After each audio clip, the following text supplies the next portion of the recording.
저는 지금까지 백철규가 범인이 아니라고 믿어왔습니다. 그 근거는 시청자들에게 대놓고 보여준 차량의 번호가 다르다는 것이었고, 또 백철규의 체격이 20여 년간 연쇄살인을 저지르기에는 강해 보이지 않았기 때문이죠. 또 잠깐 나왔던 범인의 외모가 백철규와는 너무 달랐고요. 그런데 오늘은 이 이야기를 뒤집어 보려고 합니다. 저는 백철규가 범인이라고 생각하고 그 이유를 그가 숨기고 있는 오른손과 과거 임순이 했던 고양이에 대한 말에서 찾았는데요. 지금부터 자세히 설명드리겠습니다.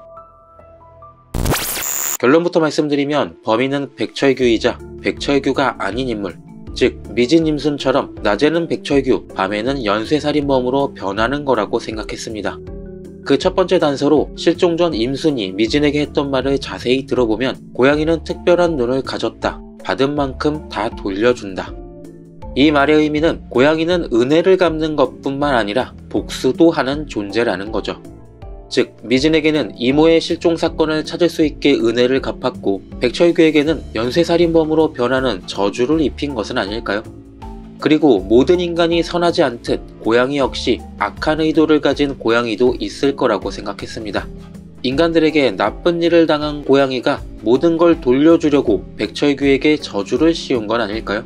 그리고 백철규가 바람핀 상대가 바로 코수연맨, 변신한 자신이 아니었을까라는 생각도 들었습니다.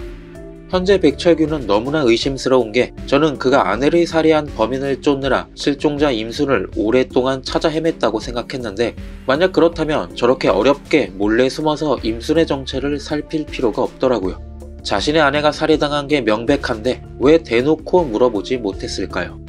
이건 좀 이상했고 결국 그가 임순을 찾은 이유가 20년 전 자신이 살해하려던 인물이었기 때문일 것 같습니다. 그럼 현재 너무나도 수상해 보이는 백철규의 오른손 이야기를 해보겠습니다.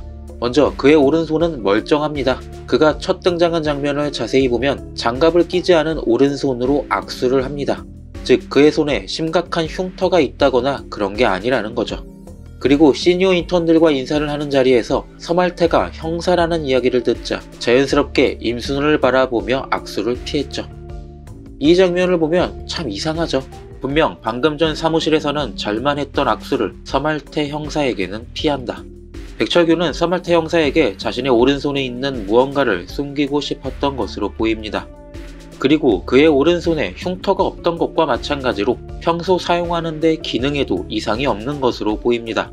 OI 나온 장면을 보면 자연스럽게 오른손으로 대걸레를 밀고 있죠. 이건 8화에서도 마찬가지입니다. 대걸레질 해보신 분들은 아시겠지만 꽤나 오른손에 힘이 들어갑니다. 밀고 당기기 위해 걸레자루를 쥐는 손에 제법 힘이 들어가거든요. 즉 그의 오른손의 기능에 이상이 전혀 없어 보이는데 이상한 장면이 하나 있었죠. 7화에서 백철규는 오른손에 쥐고 있는 볼펜을 힘없이 떨어뜨립니다. 마치 볼펜을 쥘 힘이 없는 것처럼 말이죠. 그런데 그 직후 오른손으로 주우려다 서말태가 볼펜을 집어주자 자연스럽게 왼손으로 받습니다. 그러자 서말태가 왼손을 사용하시네요 라고 말하죠. 즉 백철규는 서말태 형사에게 자신이 왼손잡이라고 각인시키려고 한 것 같습니다. 왜냐? 범인은 늘 오른손으로 도끼를 휘둘러 왔으니까요. 형사라면 피해자의 상처를 보고 오른손잡이인지 알아낼 수 있었을 테니 용의선상에서 벗어나기 위해서 말입니다. 그렇게 의심을 하고 이 장면을 다시 보면 볼펜을 일부러 자신의 오른편 서말태 형사에게 떨어뜨리는 것 같죠. 즉 일부러 볼펜을 떨어뜨려 자신의 오른손에는 힘이 없다, 왼손잡이라고 서말태 형사를 속이기 위해서로 보입니다. 그리고 3화에서 악수를 하지 않으려고 숨겼던 그의 오른손의 힘줄을 보시면 절대로 오른손에 악력이 없어 보이지는 않고 무언가 손에 감춘 것이 있어 보입니다. 그가 오른손을 숨기는 이유는 흉터나 기능에 이상이 있어서가 아니라 임순을 살해할 무언가를 항상 손에 쥐고 있는 게 아닐까요? 독침 같은 것일 수도 있고 몰래 커피에 타기 위해 준비한 독극물을 늘 손에 쥐고 다닌 거죠. 그런데 그가 범인이라면 이상한 점이 하나 있습니다. 그냥 임순을 납치해서 평소처럼 처리하면 될 텐데 말이죠.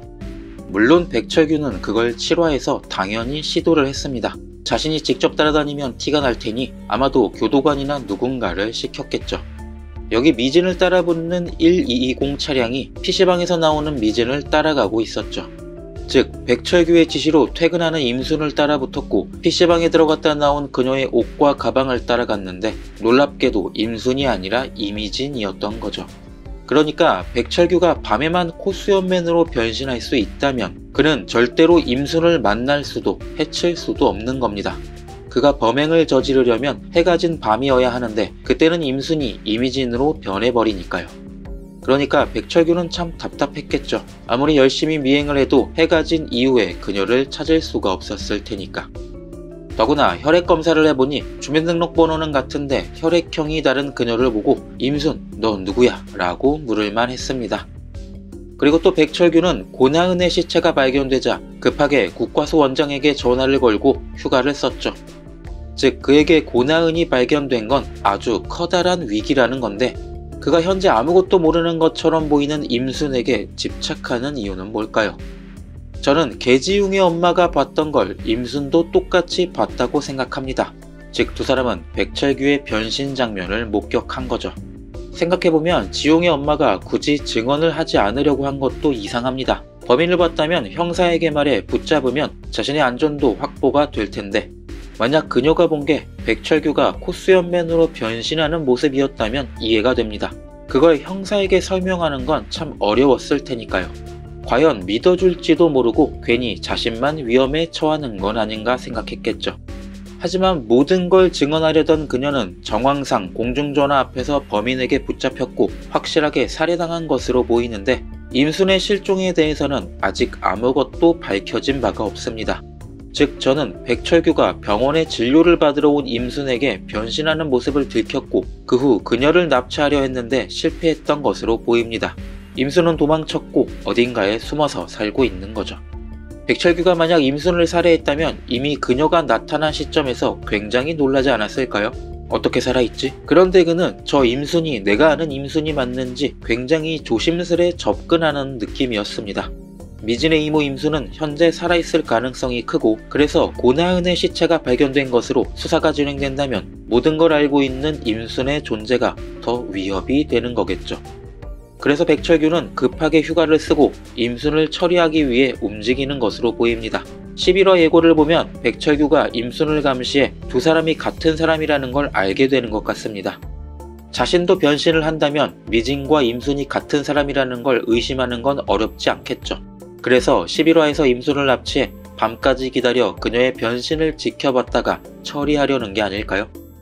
오늘 이야기를 정리하자면 백철규는 미진과 마찬가지로 고양이의 마법으로 밤이 되면 다른 사람으로 변하는 것 같습니다. 밤이 되면 코수염 살인마로 변신하는 백철규는 무려 20년을 넘게 연쇄살인을 저지른 것으로 보입니다. 그리고 그의 아내가 바람핀 상대 역시 자기 자신이었고 아내의 외도를 용서할 수 없어 살해한 것으로 생각됩니다. 하지만 지웅의 엄마와 임순에게 자신의 변신 장면을 들켰고 지웅 엄마는 잘 처리했는데 임순은 놓쳤고 20년을 넘게 쫓아온 것으로 보이죠. 임순은 그의 완벽한 범행, 완벽한 인생을 망칠 수 있는 유일한 사람이니까요. 그동안 백철규가 범인이 아닐 거라고 예상하면서도 약간의 찝찝함이 남아 있었는데 오늘 해석을 하고 나니까 저도 참 후련해졌습니다. 이게 아니라면 그냥 울어야겠네요. 그러니까 여러분도 제발 울지 마시고 구독, 좋아요, 댓글 부탁드립니다. 감사합니다.